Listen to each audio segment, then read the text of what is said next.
Hey everyone, in this video we're going over Rivian Stock catalysts coming up for this stock short-term and long-term and some really big news that might be coming soon for Rivian. But before we get into it, if you could smash the like button and subscribe to the channel if you haven't already, it really helps the YouTube algorithm. Now let's get into it. First off, Rivian stock is currently up 88% in the past month alone. It's trading at $25.35 as of the close of today on Tuesday, July 25th. Now it is down close to 40% from its 52-week high, which was around $41 a share, and it's down over 80% from its all-time highs, which were obviously incredibly lofty valuations back then. So the question is, what are the catalysts from here forward for Rivian stock? Now that they're up 88% plus in a month's time, is there room to continue moving upward in the short term and long term? So I'm going to try to answer that with a few things, but obviously there's no sure way to know which way a stock is going to move. So first up, RJ Scaringe, who's the CEO of Rivian, did an interview recently with Bloomberg. And in this video, which I highly recommend watching, you can see the full video on Bloomberg's YouTube, RJ mentions being in the final stages with Amazon in regards to ending its exclusivity contract for the EDV vans that Rivian produces. Now, this is extremely important for Rivian to be able to sell these EDVs to other companies outside of Amazon. Now, the partnership with Amazon is not to be taken lightly. It's obviously an incredible partnership for Rivian, which they have already taken 5,000 of the 100,000 EDVs that they've placed orders for. Now, they have promised to place those orders. It's not guaranteed, but they do say they're going to take at least 10,000 per year. Now, Amazon has the exclusivity that Rivian cannot sell these vans. They made them in conjunction with Amazon, basically helping them decide what's most important for the driver and different things and what Amazon would need in a vehicle. And they had I believe it was 4-year deal that it would be exclusive, only sold to Amazon for 4 years from the day they took their first delivery. Now, Amazon doesn't need to take so many vehicles right away, and because they're only kind of going to the minimum, the 10,000 per year, Rivian wants to be able to sell these cars to other companies, obviously, because they're not able to run full capacity. They're only doing one shift rather than 2 shifts for the line that produces the EDV, because any additional vehicles, if they can't sell them to Amazon, they're not allowed to sell them to anyone else right now. So when Bloomberg asked RJ about this, he mentioned being in the final stages of negotiating ending that exclusivity so that Rivian could now sell to other companies. When that deal is no longer exclusive with Amazon, Rivian will add that second shift and they'll be pumping out EDVs as fast as they can. That's going to be massive for the stock and for the company, I think, in the short term.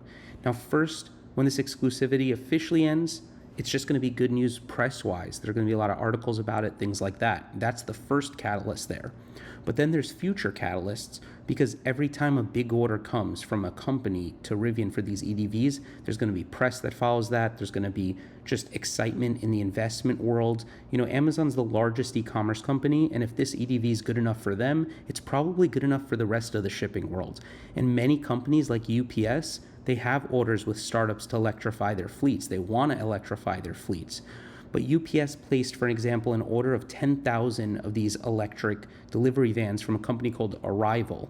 Now, many of these deals that we read about, we don't know all the details, but a lot of them are not binding. And when the startups can't deliver or just can't deliver on time even, Rivian's going to be pumping out these vehicles. I wouldn't be surprised to see companies swap orders and start placing orders with Rivian instead. And this goes for shipping companies like UPS, FedEx, DHL, even government services like USPS, as well as private companies like Walmart, Best Buy, Costco, and many other big companies that want to handle their own shipping logistics. Now, take UPS's deal, 10,000 cars they ordered vehicles from Arrival. Arrival was UK's biggest IPO with $13 billion IPO. Massive. Now they had that deal with UPS that came out, but here's the thing. Today, their stock is down basically almost 100%. It's literally just barely surviving, if you even call it that, with a market cap of 29 million, down from 13 billion. It doesn't look like this company is even going to survive, let alone fulfill UPS's order. So put this in perspective, Rivian has over $12 billion of cash on hand at the end of Q1, about $12 billion. It's obviously going to come down a little on Q2. but 12 billion in cash versus the IPO was 13 billion for Arrival, and now its entire company is only worth 29 million. So Rivian obviously has the ability to deliver the vans, and Arrival clearly doesn't, in my opinion. So we're going to see, I think, a lot of these companies placing orders with Rivian once this vehicle starts to be able to be offered to them. Now, if you haven't seen this vehicle on the road, I see it all the time in my neighborhood. Amazon is using them. This is what it looks like. It's the EDV. They have two sizes for it based on how large basically the space in the back is, 500 and 700.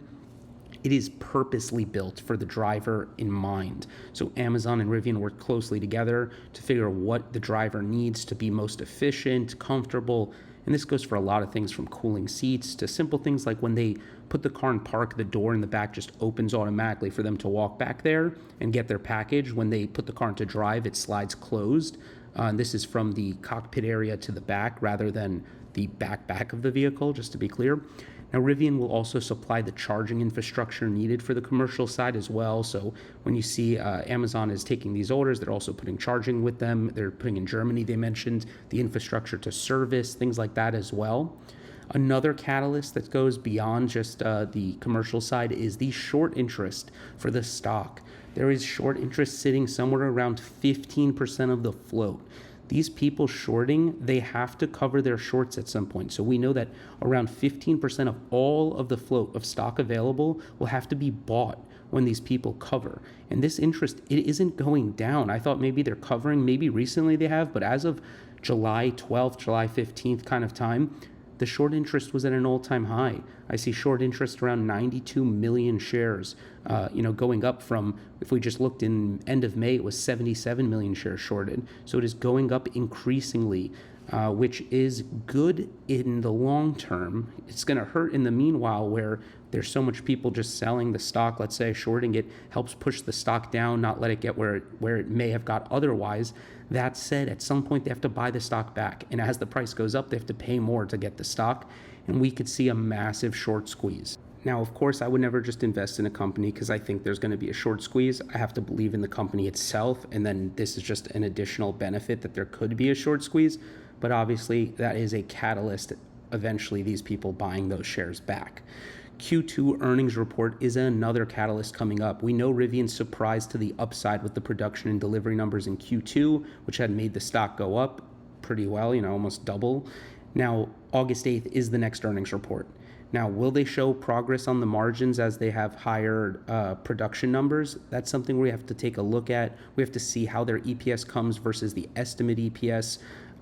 If they're going to be losing less money than people expect. Are they going to reiterate guidance of 50,000 for the year, or could they possibly increase guidance? Because from my understanding, they all believe that they're going to do more than the 50,000 production number, but he wants to stay conservative. That's another thing he mentions in the Bloomberg interview, that they asked, why didn't you increase guidance when they released the production delivery numbers themselves?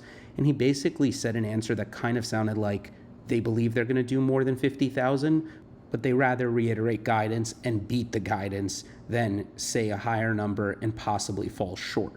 And when it comes to earnings reports, this gives us a true glimpse of what's happening in the business. We get this once every quarter, and it's the perfect catalyst to either the upside when there's a strong beat or to the downside when they miss. So could be a great catalyst, could be a push to the downside if things don't go as expected with analysts.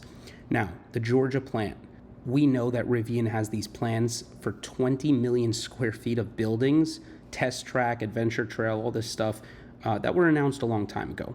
But we have to see this production factory come online, get built, and all of that and the news around it is going to be just catalysts in general for the stock as they continue to expand their global footprint. And I wouldn't be that surprised as they're building this or finishing this being built and they're actually, let's say, ramping inside this factory and things are smooth. I wouldn't be surprised to see them announce future factories, possibly in Europe, possibly in China, possibly another factory in the United States. I would bet it would probably be outside the United States for the third factory.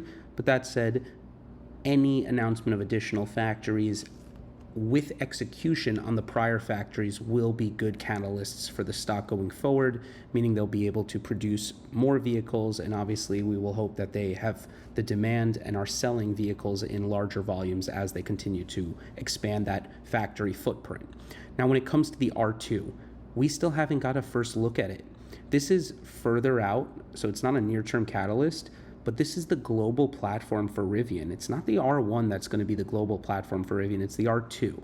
So the R2 is going to really determine Rivian's future, the success of it, in my opinion. And we only got a glimpse of this clay model that was covered up during an Instagram question and answers. So we really don't know, other than looking at that picture right there, what this car looks like. But obviously, I think it fits a nice need of a compact SUV and possibly other form factors on the R2 platform. Now, it's undoubtedly going to be a massive catalyst as this comes out and scales for many different reasons for the stock. But we don't have a true look at it yet, and we probably will get that in the first half of next year. When it comes to the production ramp, the same reason we saw the stock jump on Q2 production and delivery numbers is the largest possible catalyst moving forward to the infinite future for Rivian. Rivian's production ramp will be the one thing that either makes them incredibly successful or makes them fail miserably. They need to execute on production at scale. They need to produce in high volumes efficiently, and that lets everything else work. If you don't get this part right, then nothing else matters. So obviously, this is the most important part for the company, and where their focus is scaling production, getting themselves to a place with positive gross margins, and eventually just becoming a profitable company in general. Now, moving beyond the production ramp, we have something to talk about, which is the Rivian Adventure Network. I think a key advantage Tesla has had has been their supercharger network. And thankfully, Rivian's going to be able to benefit from being able to have its customers charge at Tesla superchargers, as well as they're adapting the North American charging standard, which is Tesla's charger, for its vehicles and for its Rivian Adventure Network themselves. And the one thing that I think has been overlooked is something Tesla said long ago. Elon mentioned in an earnings report of probably a year or two ago how the more Tesla puts superchargers in locations, they get more and more orders from those locations. And naturally, that just makes sense. But we don't really give much credit to it. Rivian is building out its own network, and there's going to be a massive effect on its long-term brand equity and success, in my opinion, because of this as one key thing that sets it apart from others. Eventually, the network's going to be monetized to be a profitable business for them, but besides that, it's doing the following things. It's building trust in the brand, it's getting rid of range anxiety, it's helping spur orders as people see the brand more, it's putting Rivian in a league that only Tesla's in today compared to other legacy OEMs, where their brand is not just associated with just the car itself, but a whole ecosystem.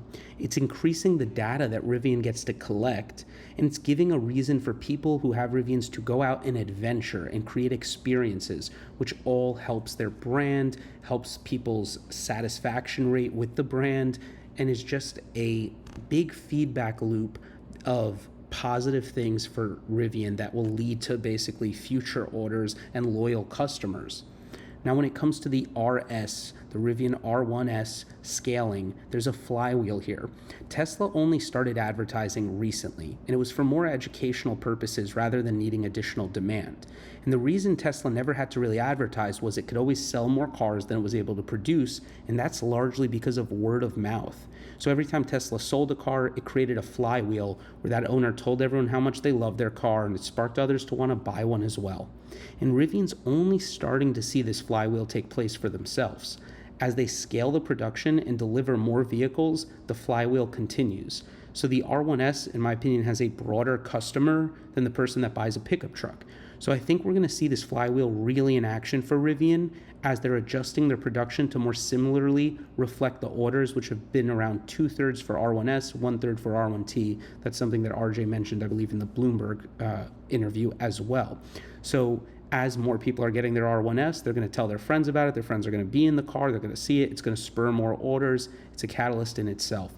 So thank you so much for watching. Comment below what you think about Rivian, the car and the stock, and any potential catalyst that you see coming for this stock and this brand. And if you liked this video, please smash the like button. And if you're not subscribed to the channel and enjoyed what you saw, subscribe to the channel. We're going to be producing more videos like this on a regular basis. Thanks so much for watching.